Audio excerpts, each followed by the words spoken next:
Welcome to the Widowed Parent Podcast with your host, Jenny Lisk.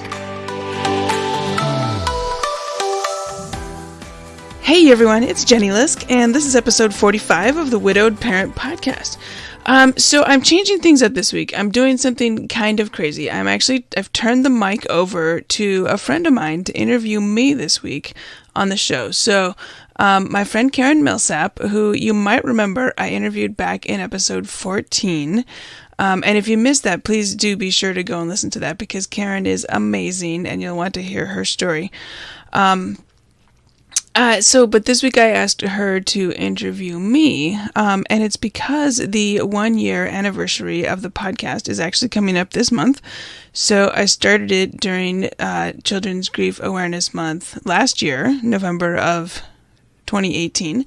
And it was actually the 28th of November to be exact. So I was trying to get it launched during that month, and I just barely squeaked it in under the radar. So anyway, that is rapidly approaching, and I was thinking about that occasion and realizing that I've really learned a tremendous amount over the past year interviewing all these different guests, experts in grief and loss fields, with information to share with us as widowed parents, people who lost a parent at a young age, sharing their reflections and their journeys, and also experienced widowed parents who've been able to share their journeys with us, so that we can see other people who've been down this path and don't feel so alone. So as I've been thinking back on the sum of all these interviews and some of the things I've learned, I realized I wanted to kind of step back and do a little bit of a different discussion this week, and share some of my journey and why I started the podcast. And so I asked Karen to interview me, and we actually had so much to talk about that it's going to be a 2-part episode. So this week is part 1, starting off with sharing my journey, my husband getting sick with brain cancer, and what that was like, and ultimately becoming a widowed parent and kind of the early months. And so the reflections around that piece is where we get this week. And then that tees it up for next week's discussion in part 2, as far as the podcast, how I ended up starting that and why, and what I've enjoyed about it, what's difficult about it, and what I've learned so far from my guests. So I'm really excited to bring you these 2 discussions starting this week with part 1. So now I will turn it over to our discussion. Hey everyone, we're changing things up today in honor of the 1-year anniversary of the Widowed Parent Podcast. Today I will be the guest on my own show. So I've asked my friend Karen Millsap to be my guest host and to interview me today.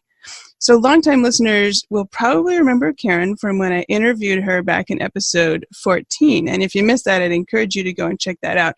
Karen is a TEDx speaker. She's a mindset coach. She's the founder of the Grow Flow community, and she is herself a widowed parent. So please do have a listen because she's got a fascinating story and lots to share with us. Today, Karen's joining us from Orlando, Florida, and I am joining from my podcast studio in Redmond, Washington. So Karen, welcome, and thank you so much for guest hosting today. Oh, well, thanks for having me. This is going to be fun. I hope you're ready. I am, and I've been looking forward to it all week. It's really great to have you back here. So without further ado, I will turn it over to you for the interview. Excellent. So you have talked to people about their life before their spouse died, after their spouse died. I think the best way for us to kick this off is to learn a little about your life before your husband died. So can you share that with your listeners? Yeah, I'd be happy to. If I had to put one word on it, I would say it was like normal, right? I mean, we met way back in 1996. We got married in 98, and shortly thereafter we moved to New York. It was kind of a big adventure. I got a job offer with a large tech company, and it was the height of the .com boom, and so we were like, let's move to New York, and this will be a big adventure. Newlyweds, kind of start off our lives. And while we were there, we bought our first house, and he actually got a master's at NYU while we were there, so it was a really exciting time. we ended up moving back to the West Coast because his master's was in urban planning, and so he really wanted to do that work in that field, first in Portland, and then ultimately back here in Seattle, where we both grew up. While we were in Portland, we adopted both of our kids. They were both born in Korea, so we made 2 trips to Korea. Second trip, taking our toddler with us to pick up our daughter, who was 4 months old. So flying halfway around the world with 2 little kids is, kind of adventurous. Yeah, exactly. And, and the 4-month-old who was brand new to us, right? And then a 2.5-year-old. So anyway, fast forward, we're living, now this is back in 2015. We're living back in the Seattle area. We both have jobs. We have a house and a dog and a cat and 2 kids, and we're doing soccer games and Girl Scouts and Boy Scouts and homework and life, right? I mean, was normal. And the kids were 8 and 10, so that gives you kind of an idea of, the stage we were at of parenting. And then, so that was, to answer your question, that was normal life before everything changed. Well, how did everything change? Yeah. So, it was out of the blue. And even though it ended up being cancer and it was a long illness, which I'll get to, it still was sudden and out of the blue. And he was, I remember it was a Friday night. I had just dropped off our son at Boy Scouts for a weekend thing. And I came home with our daughter, and he was sitting on the couch and he had a funny look on his face. And I thought it kind of looked like something was bothering him, like maybe something had gone wrong during the day. And I said, "Oh, what's the matter?" And he's like, "I've been feeling kind of dizzy the last few days." And I was just feeling a little dizzy now. And so we had this whole discussion. What was he feeling? What were the symptoms? And it didn't seem urgent, right? It wasn't like he was falling over. It wasn't like he was passing out. There wasn't any kind of crisis. He wasn't like turning colors or anything. No, right? It was just like, and you're feeling a little dizzy, right? And you're tired, and you could be dehydrated. You could be not getting enough sleep. I mean, who knows, right? And because it was a Friday night, we couldn't just call the doctor then. And it didn't seem like something worthy of the ER or even the urgent care. I mean, what we would have done, walked in there and said, he's a little dizzy. And you just, right. It's like, okay, let's just chill. They would probably say, first, how old are your kids? And have you been running around? Okay. Exactly. Are you getting enough sleep? Right. Mm-hmm. I mean, all this stuff. Right. And, when you have 2 working parents and 2 kids, and it's a busy time, and that's how these things go. So anyway, but here's where it got weird. Excuse me. Because it was a Friday at the end of the week, I was like, okay, I'm going to go get takeout, and we're just going to kind of crash. Right. So I go get the food. I come back, and I was kind of switched into like can-do mode. Like, okay, how are you doing? How are you feeling? Because I'd been gone for 20 minutes, right? Like, how are you doing now? And he was like, oh, I'm doing okay. But, I've been feeling a little dizzy the last few days. So he repeated what he had said earlier? Yeah. And the way he said it, there was just something subtle about it. Like, and I stopped and I looked at him and I said, we just talked about this 20 minutes ago. And he said, we did? And I was like, oh, okay, something is weird here. But it was mostly normal, right? So I spent then the next, the weekend watching and trying to... Well, pause for a quick second. In that moment when he repeated himself, what were your initial thoughts? What was like worst case scenario, or what just like came to the forefront of your mind when you realized that he didn't realize that you had had that conversation before? I was mostly confused, and I was second guessing myself too. Like, am I overreading the situation? Right? Mm. Because there were just little bits of subtle things like that, but then it would be totally normal again. So then am I imagining things, right? So then I'm constantly watching and observing and trying to make a note, right? Is this a thing or is this not a thing? And he called his doctor on Monday, and the doctor was like, okay, great, you have an appointment in 3 weeks or some crazy. So he comes back, and, oh yeah, I got an appointment, it's 3 weeks out. I was like, that doesn't sound good. I don't know, what this is. And I think recently I had read an article about somebody who had, what do you call it? Early onset Alzheimer's. And so as I was kind of watching and observing over the first 10 days there, I was thinking, maybe it's early onset Alzheimer's. Like, wouldn't that be terrible? Mm-hmm. Right? Because I had read this account and I just said, oh my gosh, that sounds, so difficult. And so I spent the first 10 days, kind of watching because he was going to work. He was taking the kids to school. He was mostly normal. And I was thinking, when do I need to step in and say, like, okay, 3 weeks out is not enough. Not good enough. We need to see the doctor sooner. When did you say that? Well, it was it was Mother's Day then. So about 9 days or so after the very first Friday that I mentioned. It was a Sunday and it was Mother's Day. And we went for a hike up locally here. And we were stopped at the waterfall for the the break. And he looked at me and he said, "Where are we staying tonight?" And I looked at him and I said, well, and internally I was like, what is going on? What's the deal? Like, this is really, really weird. Sure, of course. But on the surface, I was very calm. I'm like, well, where do you think we stayed last night? He said, I don't know, maybe some cabin in Oregon somewhere. And that's when I was like, okay, enough is enough. Like, this is right. not. And so I explained, we're at home, we're going back home, all that stuff. And so then I called the doctor and explained everything that I'd seen. Meanwhile, I had been Googling, because he was taking this other random medication, just completely unrelated, and I'm Googling side effects, right? And you know how they have, the common side effects, and then they have the less common side effects, and then they have the rare side effects. Mm-hmm. Well, on the rare side effects list was, cognitive confusion. Okay. So I was convinced that we'd just go into the doctor, and we'd say, here's all these crazy things going on, ha, ha, ha, isn't this weird? And the doctor would say, oh, yeah, let's switch that medication, and then we'd be fine. Mm-hmm. So imagine my shock when we go in and the doctor says, there's something really wrong with your brain. Well, first he said, let's get an MRI, right? And so you know how you they go downstairs, the MRI people say, okay, come back, you sit in the waiting room, you come back with us, come back in an hour, we'll call you in 24 or 48 hours or something.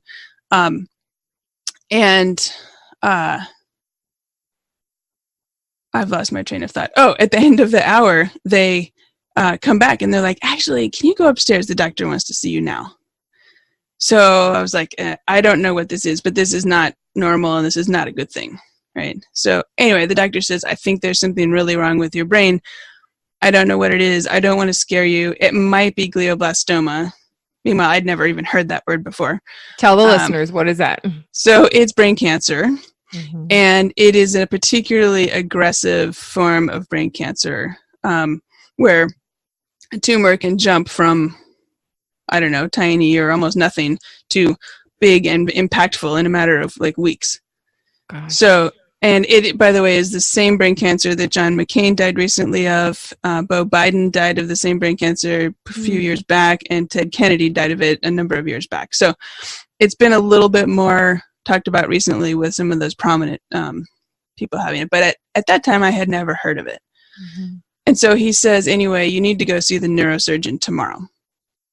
So phone calls, all this stuff, right? The next day we're in the neurosurgeon's office and the neurosurgeon says, yeah, we need to do brain surgery tomorrow, the next day. So good thing you guys didn't wait those 3 weeks for that initial. I know, right? Wow. Yeah. So, but it was so, the surprise isn't the right word, but the shock factor of everything was normal.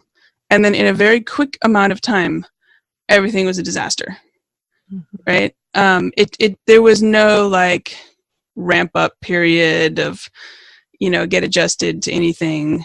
It was just boom. And then he had the first surgery, which their goal was to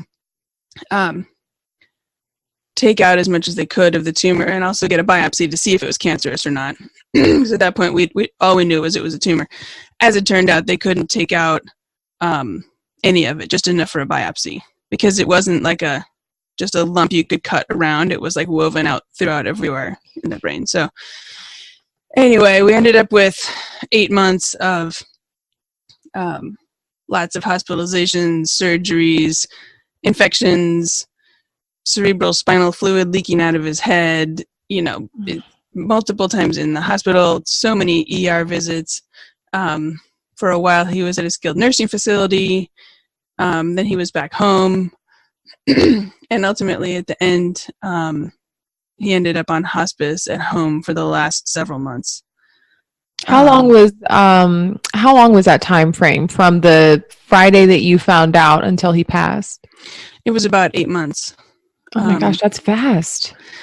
I guess so. It seemed like a long 8 months at the time. Sure.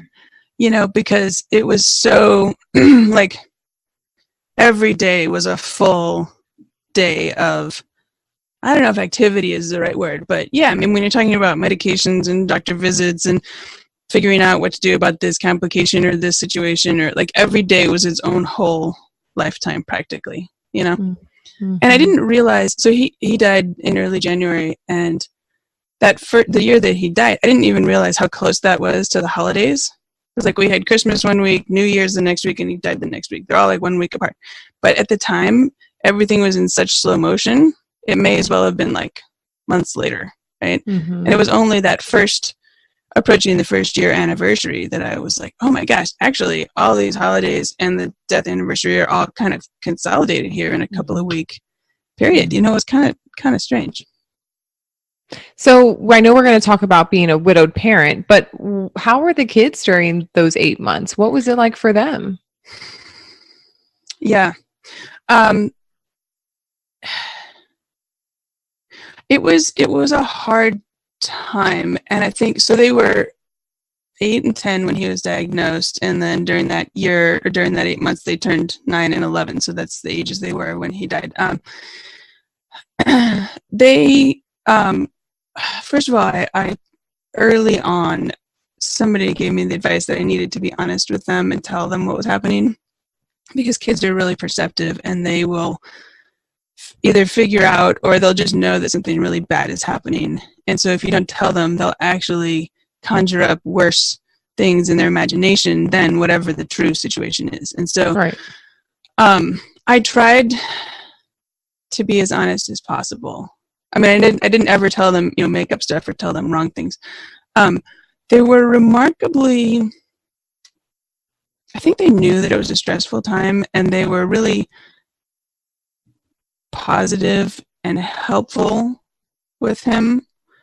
There were of course times when they were sad, including most especially what comes to mind is when I first told them that it was cancer and the doctors couldn't fix it. And this was pretty early on, just after the biopsy and stuff. And my daughter said, will he live to see me graduate? And at this point, that was like 10 years away. And I said, no. And then she said, will he live until Christmas? And I said, I don't know. I hope so. And as it turned out, that he only lived, 2 weeks after that. So it was kind of a good guess, I guess, on her part. But, so one of the things that during that time was cognitive confusion for him because of the brain cancer. And so there was a lot of like trying to play kids games as a family, like Sorry or simple card games. And I remember my daughter having to help him play Sorry, like coach him in what his next move should be, and she could move the pieces for him, and and just being. And I remember thinking, this kid was 9, and just being so positive and supportive, but how hard that must have been to kind of flip roles and almost be the parent. It's like when you're a parent and you're teaching your little kid how to play Sorry for the first time. You're coaching them on, what moves they might want to make. Mm-hmm. And she was doing this for her dad. And at the time, she handled it really well, but I wish that I had followed those types of things within like conversations on the side later to be like, how was that for you? And kind of let her process the emotional piece as we went through more. I think I was so relieved that the kids seemed to be kind of sort of okay, and I had so many things that I was worrying about and doing all the caregiving and handling all the medical interactions with all the different pieces of the medical system that I was like, okay, the kids seem okay. But in hindsight, right? Yeah. Right. In hindsight, I wish I had And in between not knowing and being overwhelmed myself and all that, I mean, I don't feel, I wish I had known more and done a little bit differently. Sure. I think if all of us could go back and consider how we would do things differently in the early days, everybody could think of something, right? But in your case, you're right. And I feel like a lot of caregivers should hear that, is that you're doing the best that you can in the moment, given the circumstances. And when you see something is okay, it is a relief to you. So, for you, I wouldn't say, don't feel bad about that, right? It was fine. It was good. It was something that seemed that it was intact. And so you could focus on other things. Yeah. But is there anything else that you would go back and want to do differently?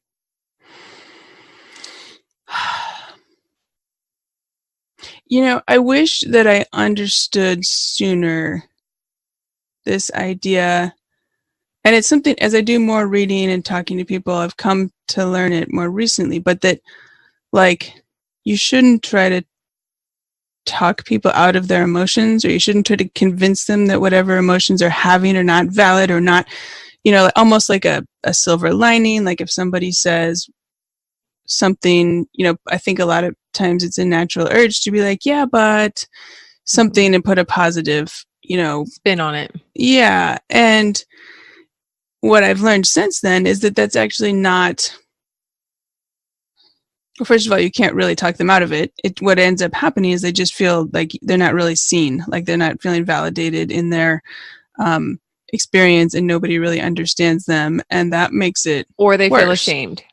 Yeah, exactly. That could be another possibility too, right? And what really would be more helpful to them at that point is to feel understood.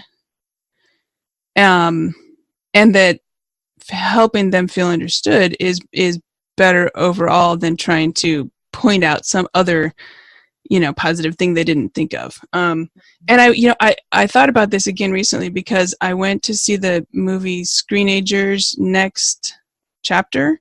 So the original Screenagers movie came out several years ago, and this woman who's based in Seattle is a documentary filmmaker, and she made the movie around her 13-year-old daughter wanted to get a smartphone.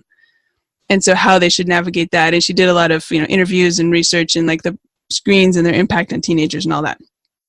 Now that part 2 movie just came out this October, really focuses on teenage mental health. And the same daughter then later, this second story also centers around her, ended up suffering from some pretty major depression, and the family's quest to try to figure out how to help her. So the second one was about that. And so there were all kinds of interesting content, including interesting experts interviewed. And one of them is Laura Kastner, who wrote this book called Wise-Minded Parenting, which I'm working on right now. I haven't gotten very far in it, but it's fascinating. But one of the things she said in the movie was that modeling emotions is so important for kids. And she said if she had to pick one skill for parents to learn, it was this skill of validation. Trying to see things from the kid's perspective and letting them know that, you're seeing them instead of arguing with them about what they're feeling, if that makes sense. Absolutely. Yeah, it does. It just happened to me last night with my son. Yeah. He was frustrated about homework. And while I was getting frustrated and impatient from saying the same thing over and over and over again, we all know that, I said to him, I understand the frustration when something is hard. It doesn't feel good, does it? Because he was in tears. But you know what? I feel like I only learned that through this experience, right? We can only learn through our own experiences of things that maybe we didn't do great and we could do better. And we still have the opportunity to do better moving forward. Yeah. And I've learned it's more productive and kinder, if one of the kids is upset to say, yeah, that sucks. Yeah. Or yeah, that is really frustrating. Yep. Instead of jumping right into, and a lot of times as parents, as adults, we might try to jump into problem solving. Correct. Well, did you talk to this teacher yet? Did you talk to that kid? Why don't you just ignore that kid who's being mean to you? Whatever it is. But this parenting skill, I guess, for lack of a better word, or perspective of instead of trying to validate what they're feeling. And then later you can problem solve with them, or, coach them in problem solving or whatever. So I wish I had understood that sooner. And what about those early months after their papa died? What was that like? Like, well, I know from your perspective, I'm sure it was really, really hard, but tapping in, like, as a widowed parent, what did that look like in the early months for you all? Yeah, it was hard. And the number one thing I remember, because we had this 8-month period when he was sick where there was so much activity, right? Medical crises, medical appointments, so many people in and out of our house, which was tremendously helpful. I couldn't have gotten through it without, the people bringing the food, the people helping with the yard work, the people helping with the,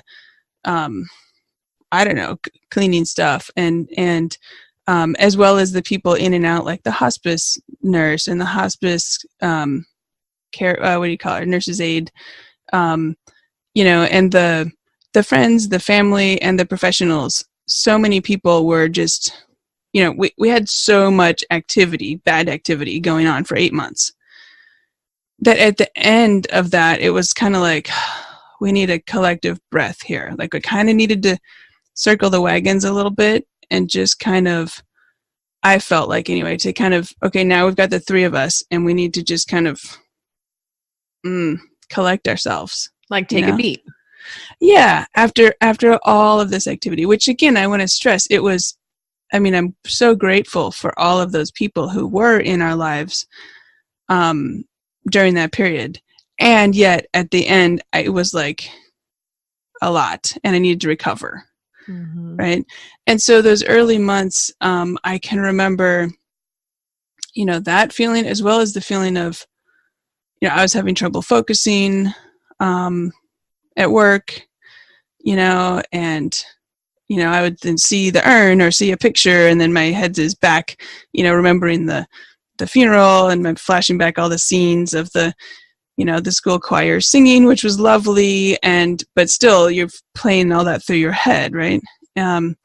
So that was tough. And then trying to, figure out, what do I need to know to help my kids to hopefully not have this whole thing like totally mess up their lives. I mean, obviously it's going to be a huge impact, but what do I do now to try to, figure out what the next steps are, right? To try to help them become whole people without this like completely screwing them up. Right. And what helped? I mean, what were some of the things that you did early on to pursue that? Yeah. One of the things that ended up helping, it's kind of funny, we just stumbled into this, but approaching a year, like that first Christmas after he died, my daughter one day said, when I grow up, I want to help cure brain cancer. And it was completely out of the blue, right? Like, we weren't talking about brain cancer or careers or growing up or anything. And it kind of became this thing. We talked about it. I asked her what she had in mind, if she wanted to be a doctor, nurse, researcher, and she said, no, there's plenty of people doing that. I want to use my art skills to raise money to fund that good work that these other people are doing. What a thinker she is. I know. And like I said, this was like after school. I was thinking about, what am I making for dinner, and are you doing your homework? And she's like thinking about this stuff, right? and she was 10. She had just turned 10. And so she had been wanting to have a booth at the Christmas craft fair at her school, which was coming up rapidly, but she didn't know what she wanted to do. She just kind of wanted to do something. So we talked about it, and I kind of, how you kind of put some ideas, like you prompt something for your kids. So I was like, have you ever thought about, you can do that when you're an adult if you want. You don't have to wait that long. Maybe there's something smaller you could do now.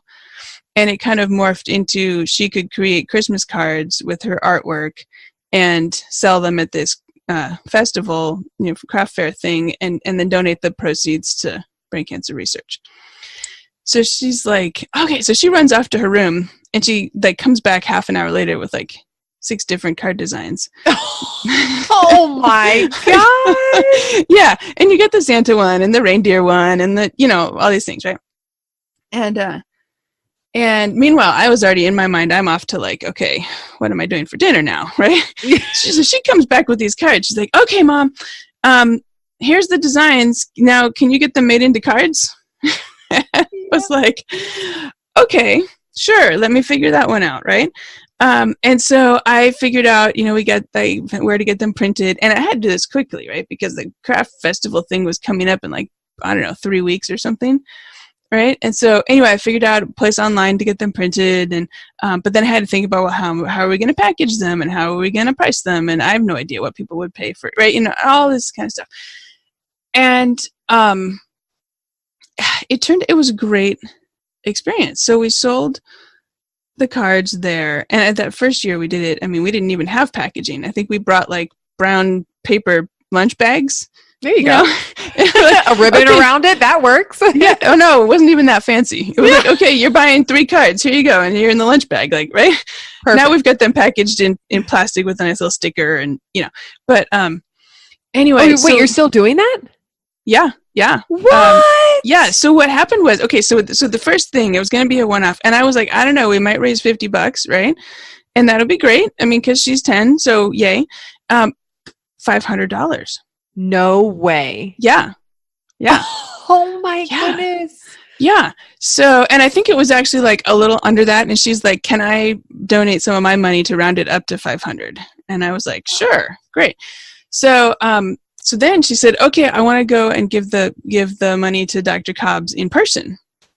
And he was my husband's doctor, and he's at the Swedish Medical Center in Seattle. And he's got, in addition to being a practicing neurosurgeon, he is also doing a tremendous amount of research, specifically into glioblastoma. And actually, it's quite exciting. They've found what looks like a virus cause of glioblastoma. And so if they can, get that all sorted out, maybe eventually they can come up with a vaccine or some, better treatments and stuff. So it's really exciting what they're doing. So, so she wanted to fund this. She knew he was doing this work. She wanted to find it. So anyway, she says, I want to take the money to Dr. Cobbs in person. So I was like, okay, great. But now I get to figure out, because he's a busy guy, right? And he's got a full roster of patients and all this research he's directing. So, I kind of don't want to bother him, but okay. So, but it just happens in Gmail, how you have your promotions tab and a lot of stuff you don't even see because it gets shuffled off into there. Sure. And I miss a lot of stuff in there. And I just happened to look, and there was a newsletter from the Swedish Foundation that I totally would have missed. But I opened it and I looked at it, and there's a little blurb that was like, Dr. Cobbs gives tours of his lab on the 3rd Friday of every month at 1:00 or whatever. I was like, oh, that's perfect, because he's already committed to, being there and doing that. We wouldn't be bothering him. So I contacted them and I said, we would like to come. And by the way, if it's all right, my daughter's going to bring this money that she raised selling Christmas cards. And they're like, oh, great. That's awesome. We'll make sure we take pictures. Right. So we go over there, and as it turned out, we were the only ones that showed up. So we got a private tour of the lab. Perfect. Yeah, it was awesome. And so then she insisted on doing cash, because cash seemed exciting, right? With all these hello. Yeah, and $100 bills, and you're 10, right? So she wrote a nice card. This money is for brain cancer research. Please use it for that. Thank you for all the good work you're doing, and put these $100 bills in the card.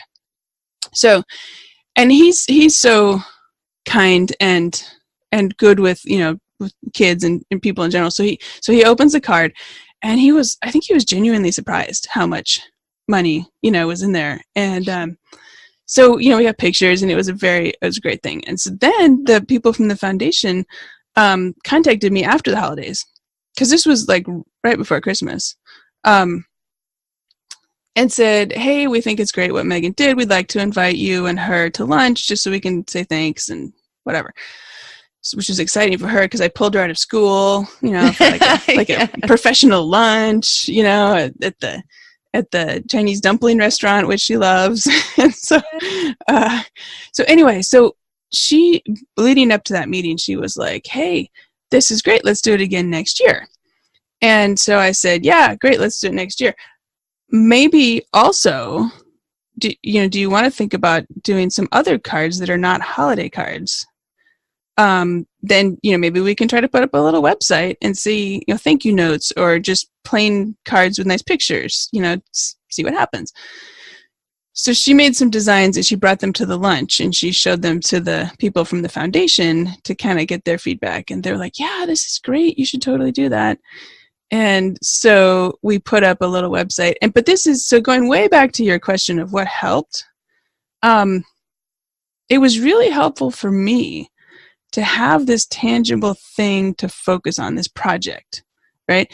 That I was helping my daughter with her grief, and so it gave me, like, as a parent, right? Like, you want to work on your own grief, but if you're helping your kid, it kind of gives it an extra sense of like, okay, I need to do this. I need to figure out how to focus on how to create a website. I need to figure out how to focus on what are we going to do about graphics and how should we take payments. And there's a lot of, pieces to figure out. And then what kind of packaging should we do? By then we had to figure out packaging if we were going to mail them, and how do we do postage and, all these things. And so where focusing on bigger things, my mind was all over the place and having trouble focusing. This was so tangible and so focused on helping my daughter and so focused on, a good thing in the world or whatever of like helping brain cancer, that it was manageable. It was like just enough of a stretch that I had to focus, but not so much of a stretch that I couldn't do it. And so that, I think, for me was really helpful. And I feel like it was helpful for Megan too, because she felt like she was at least doing something, and she was very motivated by, I don't want anybody else to go through, what our family did. And I think, especially in those early days, having that tangible thing to kind of hang our hat on, if you will, was really helpful. And we've continued it since then. We have lately not done a whole lot, but each, basically twice a year at Christmas time, and then in May at the Brain Cancer Walk, she gives the doctor another donation in person, with whatever's been raised in that intervening time. Mm-hmm. What's interesting is her desire and why she wanted to do it was because she didn't want others to go through what you all have gone through. Mm-hmm. I remember when we first talked about why do you want to do the podcast? And you said, well, because I want other people to know this. Like, I don't want them to feel the kind of pain that we did. The reason I started this is because I wanted to help people not feel so. It's so interesting that that is the common why. Is our compassion for others. And I think it's a beautiful illustration, no pun intended, for your daughter to have done this, because she literally is taking her lemons and making lemonade. Yeah. Yeah. Well, and so what you just said reminds me that in the option B on their website, they have a number of videos. And one of the ones that Adam Grant does, he talks about how when you do good in the memory of somebody important to you that you've lost, that you're extending their legacy, and that it's a way to kind of, right? And I think that fits in really well with this too. And I think that's been an important motivation for her and for me, in this as well. Oh, that's so beautiful.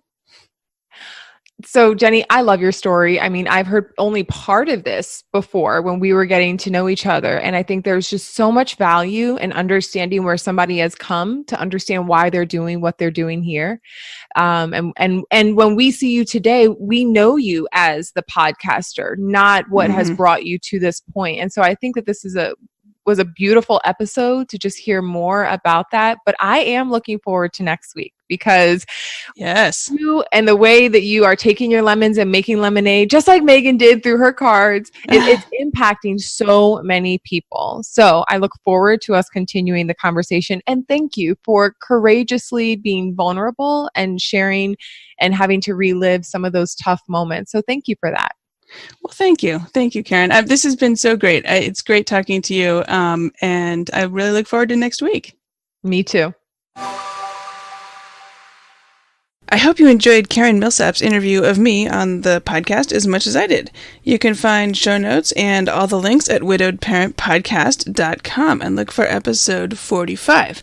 I really had such a great time talking to Karen, and I'm really looking forward to sharing our discussion next week, diving into the podcast and how and why I started that, and what's really been fun about that and what I've learned so far. So I hope you'll join me next week for that. In the meantime, this is a big week. As you know, it's Children's Grief Awareness Month during November, and tomorrow, the 21st of November, is actually Children's Grief Awareness Day.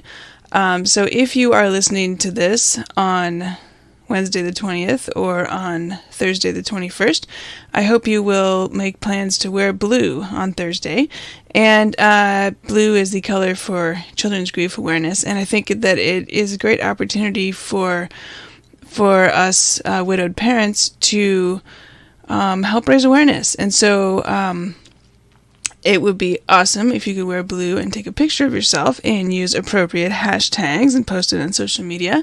So that would be, for example, hashtag Children Grieve and hashtag CGAD Hope. That's CGAD as in Children's Grief Awareness Day, CGAD Hope. And, of course, hashtag Widowed Parent Podcast as well. It'd be great to help raise awareness. Look around also on social media. Watch those hashtags tomorrow for content being shared and things like that. I'm also planning to have some new written content in the next few weeks here, so keep an eye on that. If we're not connected on social media, you can find me at Lisk Jenny, LiskJenny, and that's a great way to see what's going on. Also, be sure you're on my list so you don't ever miss a show or the emails that I'm sending out each week with that information. So you can find that on my website, jennylisk.com. So hey, thanks for listening. Until next week, keep smiling. Thank you for listening to the Widowed Parent Podcast with your host, Jenny Lisk. Connect with us on social media and at widowedparentpodcast.com.